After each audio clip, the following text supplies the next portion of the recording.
गुरुदेव के चरणों में कोटि कोटि नमन। श्री विचार सागर दर्पण की प्रथम तरंग में हमारा चल रहा है कि निश्चल दास जी इसमें साधक उत्तम अधिकारी के लक्षण बता रहे हैं कि उसके अंदर क्या क्या होना जरूरी है। वो 4 साधन से संपन्न होना चाहिए, तभी वो अधिकारी कहलाएगा। अब वो 4 साधन कौन से हैं? विवेक, वैराग्य, षट संपत्ति, मुमुक्षुता। अगर ये 4 साधन हैं अधिकारी के अंदर, तभी वो उत्तम अधिकारी है।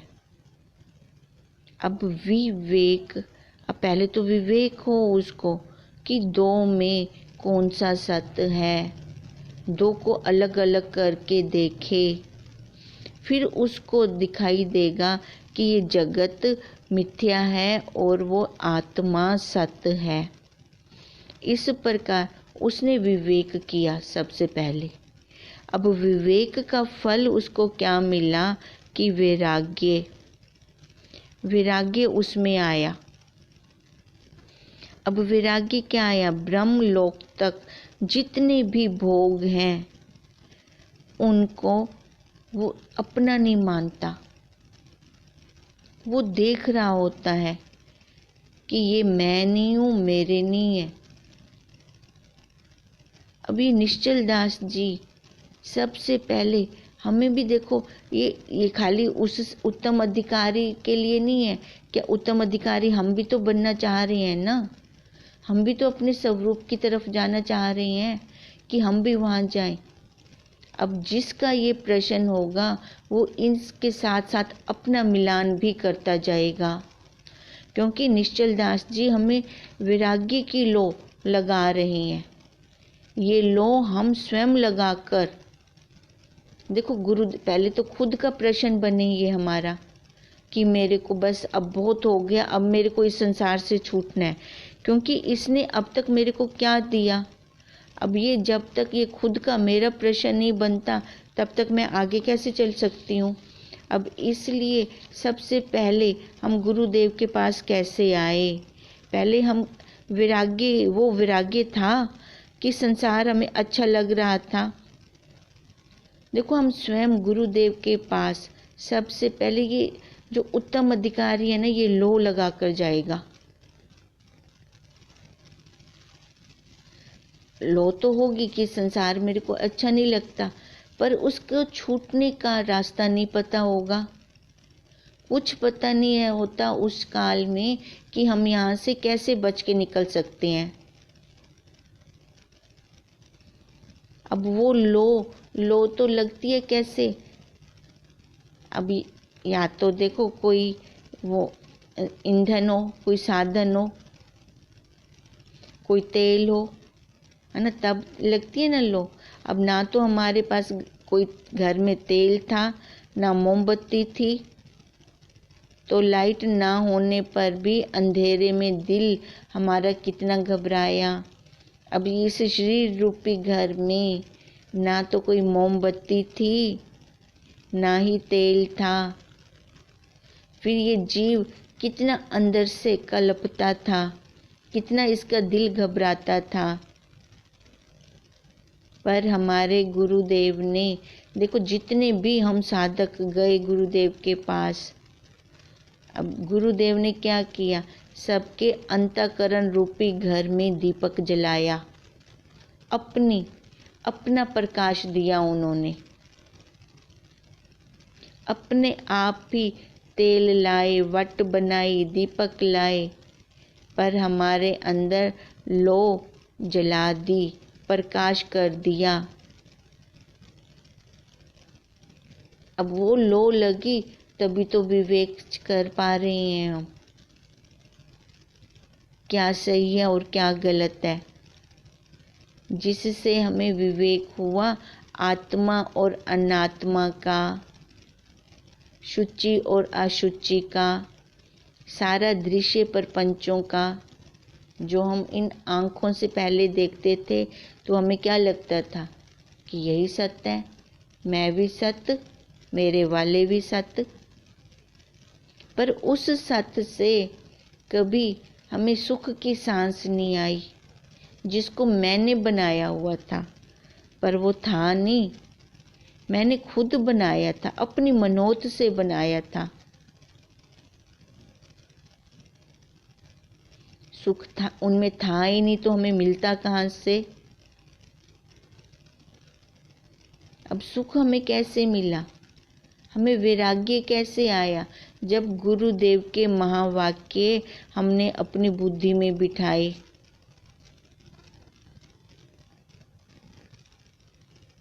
अब देखो, जब तक इस जीव को ना, जहाँ इसकी चिपक होती है, वहाँ से जब तक इसको दुत्कार नहीं मिलती, ये इतनी जल्दी जल्दी वहाँ से हटता नहीं है। अपना अनुभव निकालो सारे। अब जिसमें इसको सबसे ज़्यादा आसक्ति हो, वहाँ से जब तक इसको दुत्कार ना मिलेगी, ये वहाँ से हटेगा नहीं, वहाँ से अपना रास्ता नहीं मोड़ेगा, और वही उसका सबसे बड़ा दुख का कारण भी बनेगा। क्योंकि मोह आसक्ति पदार्थों में होती है, आकारों में होती है, और आकार कभी टिकने वाले नहीं हैं। अगर आकार टिकने वाले होते तो वही सत्य होते। अब सबसे पहले गुरुदेव ने यहाँ से वैराग्य दिलवाया कि उठ के देख, तू कहाँ मोह डाल रही है। गृहिणियों को सबसे ज़्यादा अपने परिवार में, बच्चों में मोह सबसे ज़्यादा होता है। अब वहाँ से अगर वो अपने आप नहीं लौटती तो प्रकृति उनको लुटवाती है। फिर उन संस्कारों से वो बाहर ही नहीं निकल पाते, फिर वही सबसे उनका बड़ा दुख का कारण बन जाता है।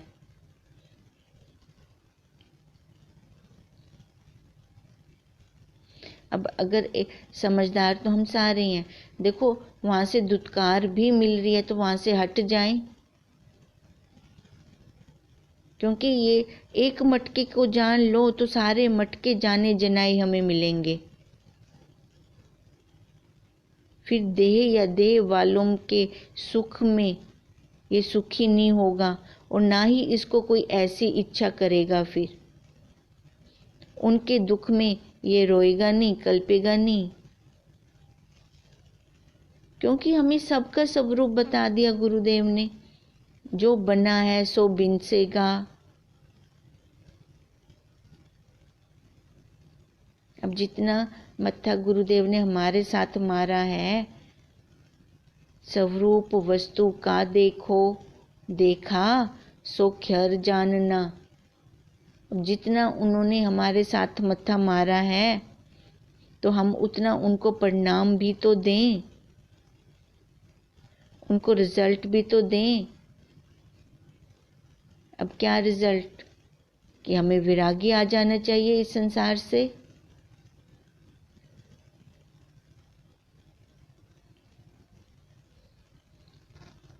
अब जब तक वैराग्य नहीं आता, तब तक हमें ये सारे भोग सच्चे लगते रहेंगे।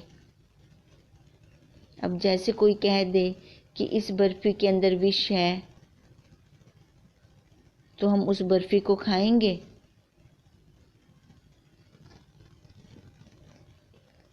बहुत दूर फेंक के आएंगे कि कोई जानवर भी उसको अपने मुंह में ना डाल ले।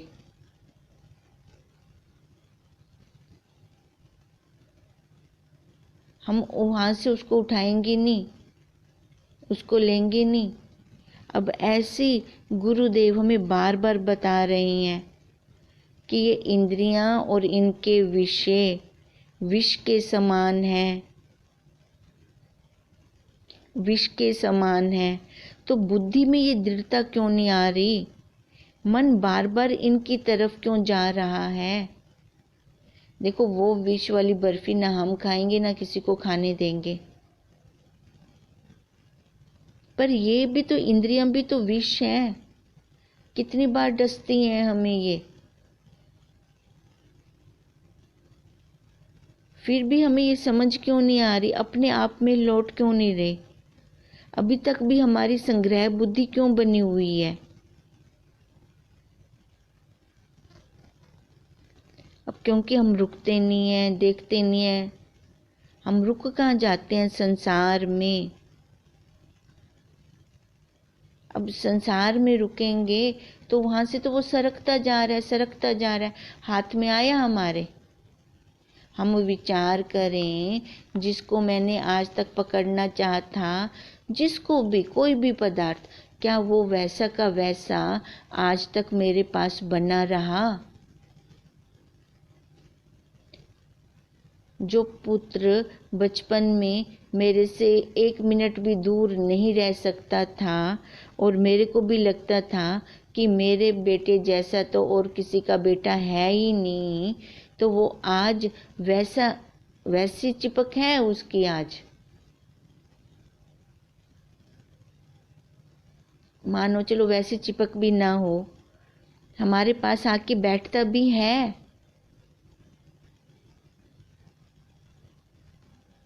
अब ये निरीक्षण कौन करेगा, क्योंकि सबको हमारी इंद्रियों का जूस चाहिए।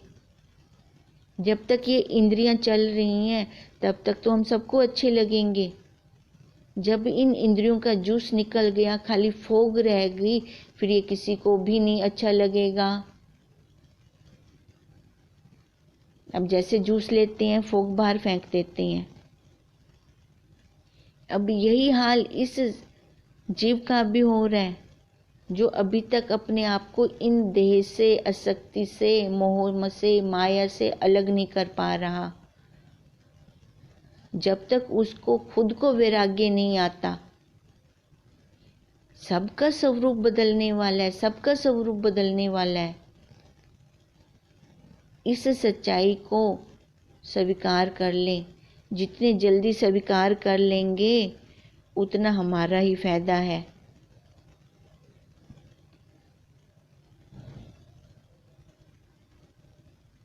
हम ही संसार में जिसको सबसे ज्यादा चाहें और वही किसी और को चाहे तो कैसा लगता है। इसलिए गुरुदेव अपना पूरा बल लगाकर हमें अपने अंदर लौटाने को कह रहे हैं, पर हम देखते ही नहीं, अपनी जीव भाव वाली बुद्धि से बार बार फिसल जाते हैं। विचार करें कि आज तक किस वस्तु व्यक्ति से सुख मिला है। बैठ के ये विचार करें, किस एक को भी ले लो,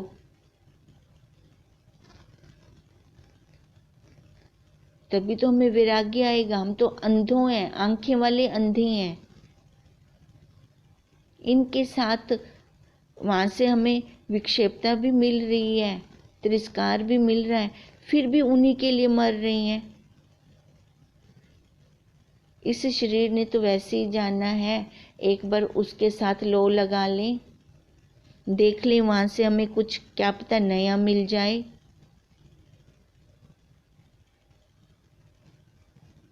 हम तो इनके पीछे अपनी सारी शक्ति गंवा रहे हैं। देखो, शक्ति ने तो वैसे ही जाना है, जाना है, चाहे संसार में खर्च करें चाहे अपने परमार्थ में खर्च करें, पर यही होगा कि अपने स्वरूप की तरफ लेकर आएंगे तो हमारे वारे न्यारे हो जाएंगे।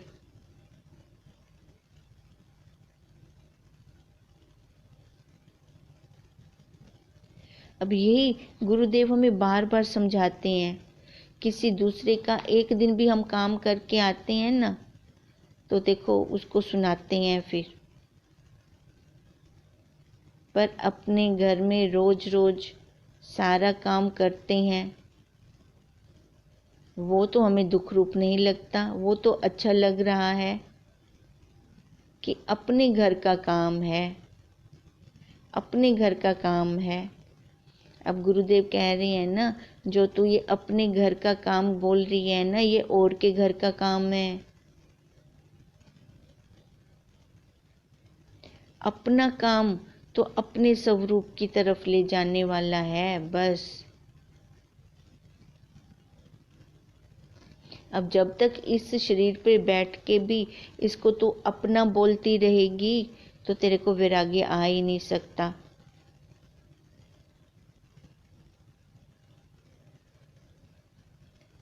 क्योंकि इसका मटेरियल तो हमने देख लिया कैसा है इसका मटेरियल। जब इसके साथ मिल जाते हैं तो दुख ही दुख मिलता है। जैसे धुआं उठता रहता है ना, आग लगी हो कहीं पे और धुआं उठ रहा हो, ऐसे ही अंतःकरण में तो अंतःकरण तप रहा है, अंतःकरण में आग लगी हुई है।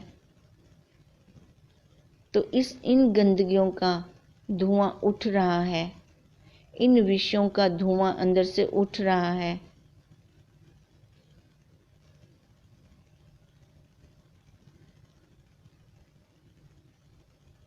कहाँ से इसके अंदर सुख है? देखें तो सही, बचपन में कहाँ सुख है? बच्चों को रोता हुआ देखा, खींचता हुआ देखा, वो भी दुखी हैं, वो भी रोते हैं। अब पेट में दर्द है, बता नहीं सकते कहाँ दर्द है।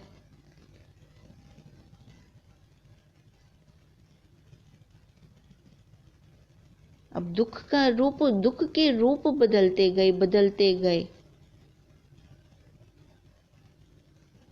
अब जवानी में भी भरपूर शक्ति होने पर भी सब इसको नोचना चाहते हैं, सब इंद्रियों का जूस निकलवाना चाहते हैं।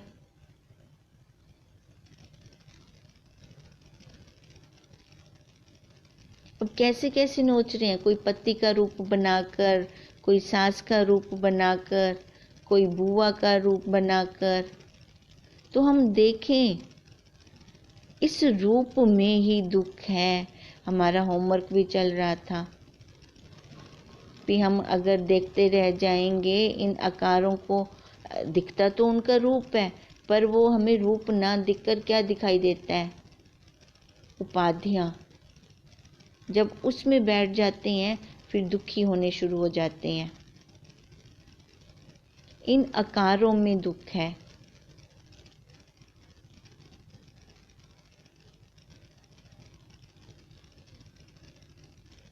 अब जब तक इन में बैठे रहेंगे, इन छोटे छोटे टुकड़ों में बैठे रहेंगे तो हम यहाँ से पार कैसे जाएंगे? छोटा सा रोटी का टुकड़ा भी अगर हमारे नीचे गिर जाता है तो चारों तरफ से उसको कीड़ियाँ चिपक जाती हैं, कीड़ियाँ आ जाती हैं खाने उसको। उस रोटी के टुकड़े के अंदर देखो कैसे छेद छेद कर देती हैं। अब यही हाल इस मांस के लोथड़े का है, कोई अलग से नहीं है। अब ये रोटी का छोटा सा टुकड़ा नीचे गिरा, मतलब हम किसी भी छोटी सी उपाधि में आ गए। माँ वाली उपाधि का वो टुकड़ा हमारा नीचे गिर गया तो देखो वो संस्कार कैसे इस जीव को छेद छेद कर देते हैं। खाली एक उपाधि उठा लो कोई भी, हे जीव अब तो संभल जा, हे जीव अब तो तू रुक जा। फिर इसको वैराग्य क्यों नहीं आ रहा? क्योंकि ये देखता नहीं है, रुकता नहीं है। वो कीड़ियां भी इसको सिखा गई। देख कैसे हमने रोटी को छेद छेद कर डाला है, इसकी चारों तरफ से चिपक गई हैं। ऐसी तो किसी एक भी उपाधि में अगर वो गिरेगी, वो टुकड़े में गिरेगी तो उसके संस्कार तेरे को छेद छेद कर डालेंगे। संभल जा, रुक जा। अब इसी प्रकार अंतःकरण में भी कोई आकार आए तो पहले फिर ध्यान में आ जाए, वो कीड़ियाँ चिपट जाएंगी सारी, वो तेरे को छेद छेद कर डालेंगी। वही संस्कारों से तो फिर वही छेद छेद होने को तैयार बैठी है। हे जीव अब तो वैराग्य ले आ, हे जीव अब तो तू रुक जा।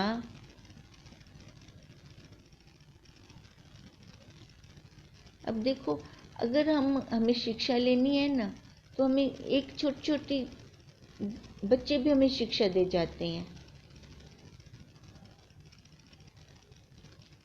अब हम अपने गुरुदेव को देखें, कितना उन्होंने तप किया। अब उनका जीवन काल देखें, सारा कुछ होते हुए भी वैराग्य क्यों था उनको? क्यों उनके अंदर ये जिज्ञासा थी? नगर सेठ के बेटे होते हुए भी क्यों ये जिज्ञासा थी उनके अंदर कि ये नहीं है, कुछ और चीज चाहिए, और वस्तु चाहिए, मेरे को और वस्तु चाहिए?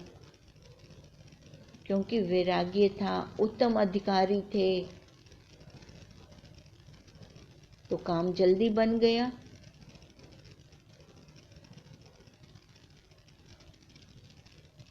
जल्दी से लीलाशाह बापू जी के चरणों में पहुंच गए।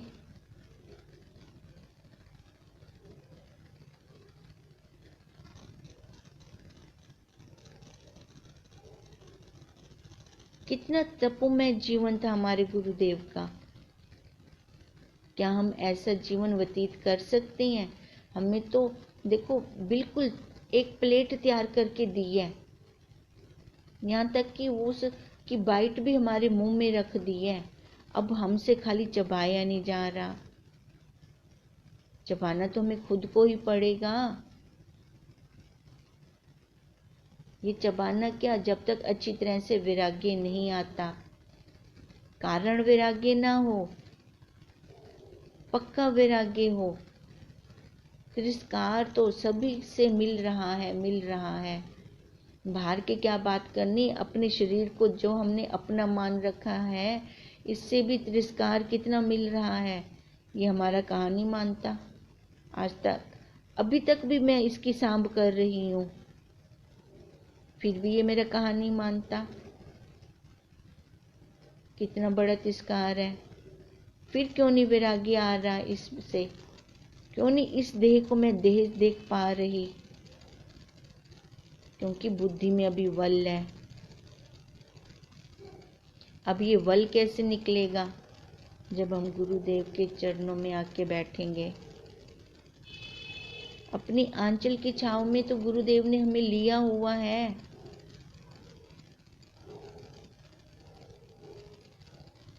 अब वही हम अपनी तड़प दिखाएं, अपना वैराग्य दिखाएं।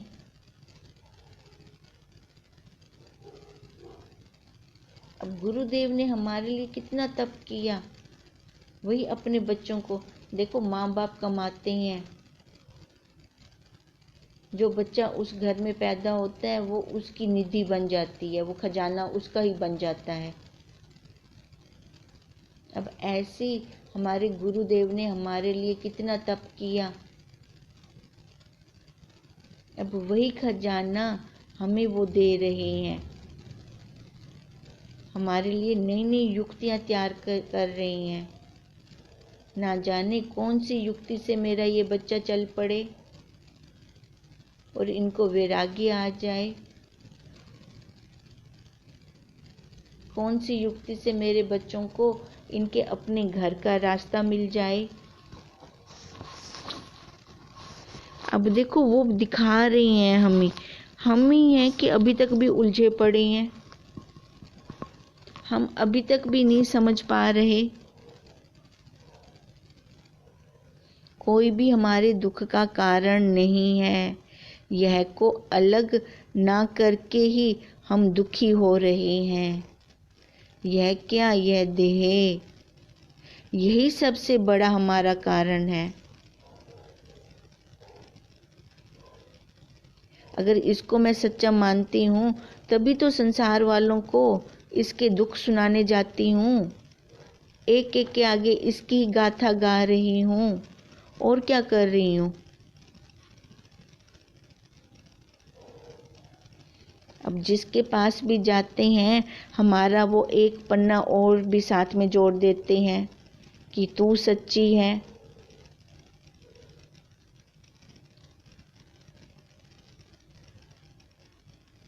अब देखो, अब जिसके पास भी गए उन्होंने हमारा ये उतारा नहीं, हमारा ये देह पन्ने को और भी चढ़ा दिया।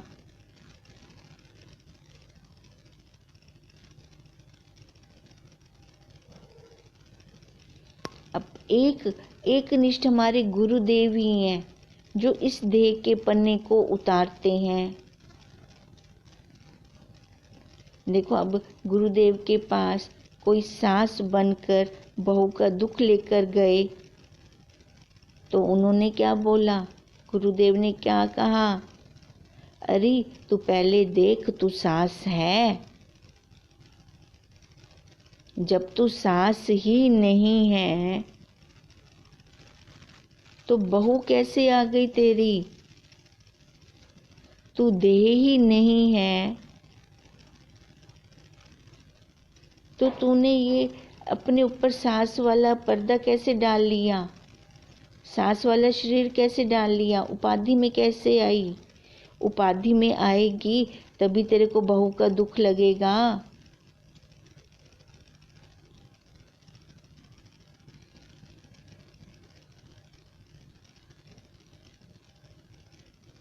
देखो, एक उदाहरण और देते हैं गुरुदेव हमें। अब जैसे फ्रिज है, फ्रिज क्या जमाता है? हम कुल्फी भी जमाते हैं उसमें। अब कुल्फी किस में जमाई हमने? फ्रिज में। क्या फ्रिज ने स्वयं उसका भोग किया? स्वयं फ्रिज ने उसको खाया कि और के लिए बनाया? इसी प्रकार यह देह भी फ्रिज के समान है। इसमें से जो भी बेटा बेटी निकले, वहाँ पे क्या निकला? कुल्फा कुल्फी। यहाँ क्या निकला? बेटा बेटी। जो भी निकले वो औरों के भोग के लिए हैं, तेरे लिए नहीं है। ज्ञान की तीली से सब दुखों के पन्ने को जला देते हैं गुरुदेव हमारे। देखो, गई क्या थी? सास बनकर। कितना अच्छा उसको गुरुदेव ने आंसर दिया। फिर तो उपाधि में आ गई है। तेरे को अपना बेटा सच्चा लगा, मेरे बेटे की बहू है। सास बनकर नूह का दुख लेकर गई वहां पर। तो कैसे युक्ति से मुक्ति दिलवाई गुरुदेव ने? अगर हम संसारियों के पास जाते तो हमारा एक और पन्ना भी साथ में जुड़ जाता। ऐसी युक्तियां दे देकर गुरुदेव ने हमें वैराग्य की लो लगाई है। अब जब तक ये वैराग्य दृढ़ नहीं होता तब तक हम आगे नहीं चल पाएंगे।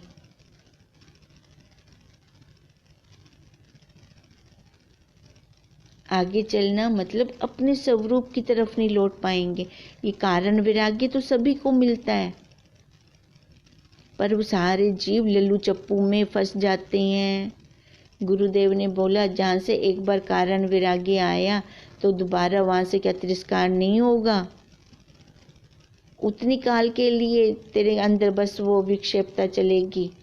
अरे ये संसार का यही रूप है, संसार का यही रूप है।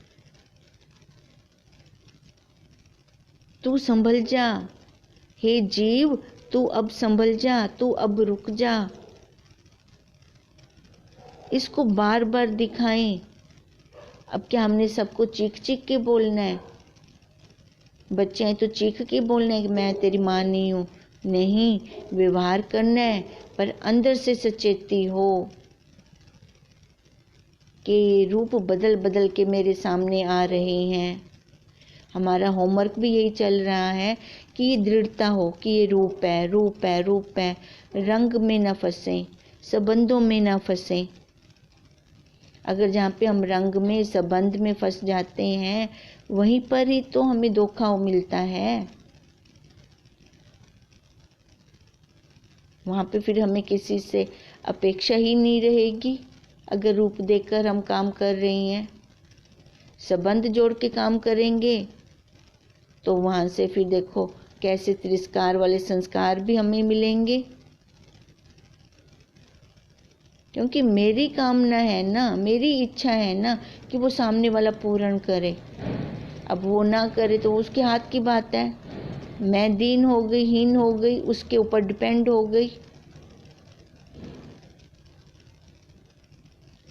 क्यों हुई? क्योंकि मैंने उससे अपेक्षा रखी। अब यहाँ से गुरुदेव हमें हटा रहे हैं, रूप है, रूप है, रूप है। अब रूप रूप देखते देखते देखो चारों खानियों का रूप वही का वही आ जाएगा हमारे आगे। कोई भी पदार्थ लेते हैं, 5 तत्व 3 गुण, वो अगर हम देख के चलते हैं तो हम फंसते नहीं हैं किसी में भी। संबंधों में हम फंसते हैं क्योंकि संबंध 2 में होता है और गुरुदेव हमें अद्वैत तत्व पे बिठाना चाह रहे हैं। ये होमवर्क अभी चलने देना। रूप है, रूप है, रूप है। जब तक ये पक्का नहीं होता है ना, कल हमने बोला था कि ये देखें अपने आप को, कितनी बार मैं गिरी हूँ, कितनी बार चली हूँ। फिर अगले दिन आज सुबह और संकल्प कर, कल मैं 4 बार गिरी थी, फंस गई थी संबंध में, आज नहीं फंसूंगी। हे गुरुदेव, आप मेरे अंग संग हो, आप मेरे को चलाना, ये मेरा होमवर्क करवाना। कहीं पे भी मैं किसी आकार में संबंध में फंसने लगूं, एकदम मेरी बुद्धि में अवतरित हो जाना। अगर हम ऐसा प्रार्थना गुरुदेव से करते हैं, प्रार्थना में बहुत बल होता है, बहुत बल होता है प्रार्थना में, और वो हमारी सुनते भी हैं। ओम ओम तम नमामि हरिं परम। ओम तम नमामि हरिं परम। ओम तम नमामि हरिं परम। ब्रह्म स्वरूप गुरुदेव के चरणों में कोटि कोटि नमन हो।